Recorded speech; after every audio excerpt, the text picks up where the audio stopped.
नमस्कार। Before print से मैं महेश शर्मा। अभी थोड़ी देर पहले योगी सरकार के मंत्रिमंडल का विस्तार किया गया है।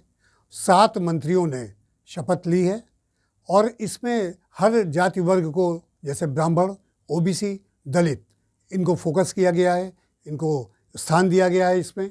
और इसके पीछे बताया जाता है कि ये पूरी तरह से एक चुनावी विस्तार किया गया है।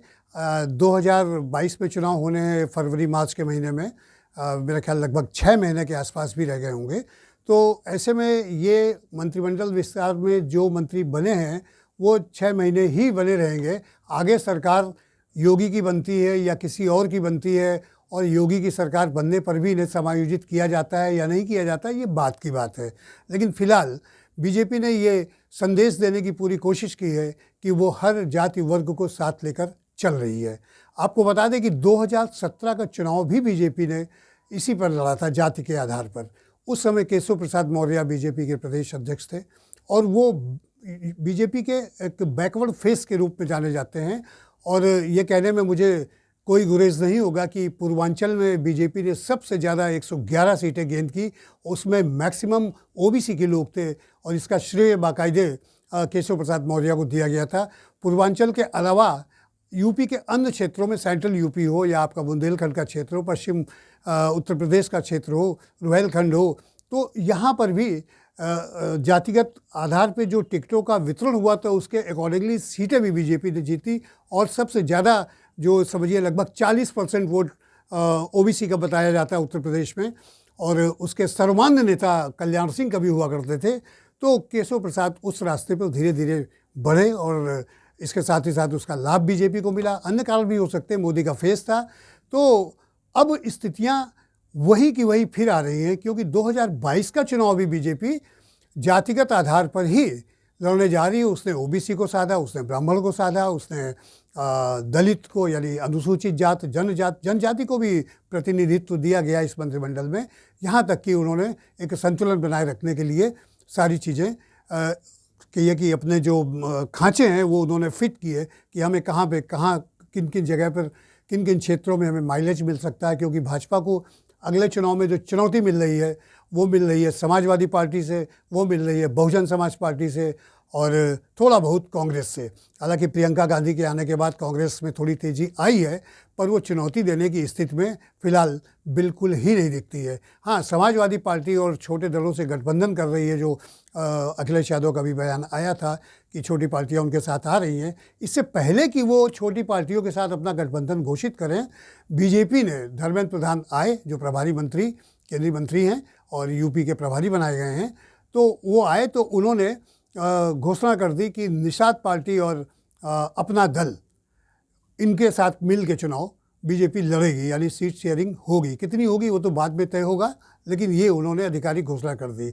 अभी उनके गए 2 दिन भी नहीं हुए कि मंत्रिमंडल विस्तार की बात आई और ये बहुप्रतीक्षित था। पहले से भी कयास लगाए जा रहे थे कि मंत्रिमंडल विस्तार किया जाएगा और उसमें जातियों का समायोजन किया जाएगा और कोशिश की जाएगी कि हर जाति को संतुष्ट रखा जाए। अब बीएसपी से, चूँकि बीएसपी ब्राह्मण सम्मेलन कर रही है और सतीश मिश्रा उसके ब्राह्मण फेस हैं और उनके सभी जिलों में ब्राह्मण सम्मेलन पूरे हो चुके हैं, ऐसे में बीजेपी में थोड़ी सी कुलबुलाहट हुई कि ब्राह्मण के लिए भी थोड़ा सा दांव फेंकना चाहिए, तो जितिन प्रसाद को मंत्री बनाया गया है।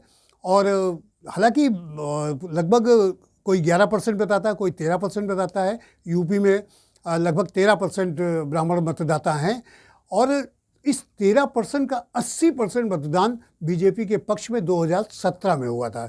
यानी लोग आंख बंद के कह रहे हैं ये बात, रणनीतिकार भी कह रहे हैं, बीजेपी के लोग तो कह ही रहे हैं, दावा कर रहे हैं कि ब्राह्मण कहीं नहीं जाएगा, वो उनके साथ ही रहेंगे। हालांकि बीजेपी में अभी तक ब्राह्मण फेस के रूप में कोई नेता, मजबूत नेता नहीं उभरा है। दिनेश शर्मा का नाम आता है जो डिप्टी सीएम है, और अब जितिन प्रसाद का नाम आता है जो कांग्रेस से अभी हाल में ही बीजेपी में आए, उन्हें मंत्री बनाया गया है। तो हो सकता है अगले चुनाव में बीजेपी के लिए ब्राह्मण सेना के रूप में ये आपके जितिन प्रसाद हो सकते हैं। और दूसरी तरफ आपको बता दें कि बेबी रानी मौर्य जो उत्तराखंड की गवर्नर थी, उनको इस्तीफ़ा दिला करके राजनीति में सक्रिय किया गया, उनको एमएलसी के लिए नामित किया जा रहा है। बेबी रानी मौर्य को, ये मेयर भी रही हैं आगरा की, तो इनको दलित फेस के रूप में प्रोजेक्ट किया जा रहा है। ओबीसी फेस के रूप में केशव प्रसाद मौर्य स्वयं हैं। इसके बावजूद भी उनके प्रेशर से या उन्होंने जो भी एक तरह से रणनीति ओबीसी के वोट के लिए बनाई है, बीजेपी बराबर उस पर मोहर लगाती रही और इस बार भी ऐसी पूरी संभावना है। हालांकि बीजेपी के जो अंतर्विरोध हैं उसमें केशव प्रसाद मौर्य और योगी आदित्यनाथ के बीच 36 का आंकड़ा बताया जाता है और इसके लिए दिल्ली में बैठकों का सिलसिला भी हुआ। इसीलिए पहले जो मंत्रिमंडल विस्तार होना था वो डिले किया गया, क्योंकि संगठन भी चाहता था कि ये कुल मिला के ऐसा एक समायोजन हो कि किसी वर्ग को कोई नाराज़गी ना हो और जो अंतर द्वंद्व चलता है नेताओं के बीच में उसमें उसको भी पैचअप कराया जाए।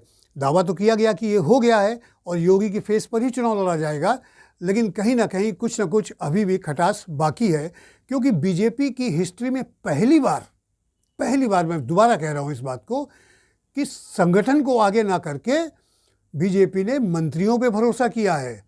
केंद्रीय मंत्री धर्मेंद्र प्रधान के नेतृत्व में 6 या 7 सदस्यीय जो कमेटी बनाई गई है, इलेक्शन कमेटी बनाई गई है, पूरा चुनाव वही देखेंगे। टिकट वितरण से लेकर के इलेक्शन कैंपेनिंग से लेकर के बूथ और पन्ना प्रमुख तक का जो उनका नेटवर्क है उसको कैसे क्या करना है, इन मंत्रियों की जिम्मेदारी। उनके साथ अनुराग ठाकुर केंद्रीय मंत्री, सूचना प्रसारण मंत्री हैं, अनुराग ठाकुर उनके साथ है, अन्य मंत्री भी हैं। तो सिर्फ अगर गोवा को छोड़ दें जहाँ देवेंद्र फडणवीस जो पूर्व मुख्यमंत्री महाराष्ट्र के हैं उनको वो प्रभार दिया गया। आजकल वो उपाध्यक्ष हैं, राष्ट्रीय उपाध्यक्ष हैं भाजपा में। बाकी जिन 5 राज्यों में इलेक्शन होने हैं सब जगह मंत्रियों को ही प्रभार दिया गया है। तो अब बात आती है कि अगर मान लीजिए कुछ ऐसा होता है कि सीटें कम होती, क्योंकि 2017 में एनडीए ने जो चुनाव लड़ा था यूपी में उसमें 325 सीटें थी, जिसमें 312 सीटें बीजेपी के खाते में गई थी, जहाँ तक मुझे याद आता है 312 सीटें। तो ये बहुत बड़ी संख्या है। अब इस आंकड़े को मेंटेन रखने के लिए क्या क्या करना चाहिए, ये भी एक बहुत बड़ी चुनौती है। अब अंत में जब भी समीक्षा होगी, अगर बीजेपी की सीटें कम आती हैं तो फिर ठीकरा मंत्रियों के यानी सरकार के सिर पे फोड़ा जाएगा, संगठन अपने आप को बचा सकता है। खैर ये बीजेपी की अपनी रणनीति है। तो हम यहाँ पर जो चुनाव की बात कर रहे हैं कि मंत्रिमंडल विस्तार को लेकर के इसका चुनाव पे क्या इम्पैक्ट पड़ेगा, तो निश्चित तौर पर इसका इम्पैक्ट पॉजिटिव ही पड़ने की कोशिश की जा रही है बीजेपी की तरफ से, ताकि ज़्यादा से ज़्यादा वोटर्स उसकी तरफ आकर्षित हों, जैसे कि 2017 के चुनाव में किया गया।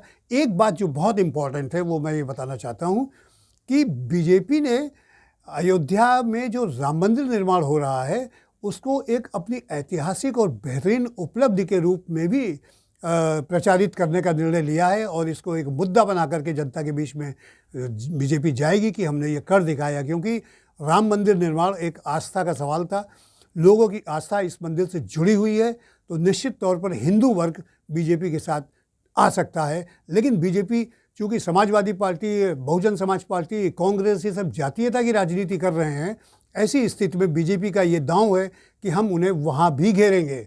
यानी ये हमारा तो बोनस हो गया, यानी हिंदुत्व मॉडल पे मंदिर की उपलब्धि को लेकर के जो हम चुनाव लड़ेंगे जिसका इम्पैक्ट यूपी में पड़ेगा।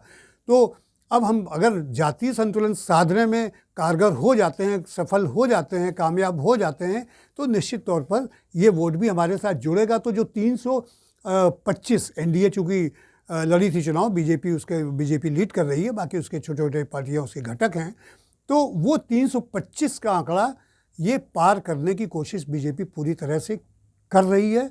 और ये आंकड़ा पार होगा कि नहीं ये तो समय बताएगा। फिलहाल बीजेपी का चुनाव प्रचार अभियान भी चालू है। योगी आदित्यनाथ जगह जगह जा कर के परियोजनाओं का लोकार्पण कर रहे हैं, सभाएं कर रहे हैं।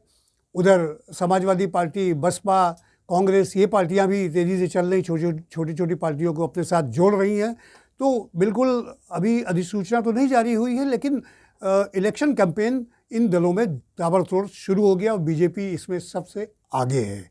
अब देखना है कि वो कितनी सीटें गेन करती है। अगर आपको हमारा वीडियो पसंद आया हो तो इसे लाइक करें, सब्सक्राइब करें और साथ ही बेल आइकन दबाना ना भूलें।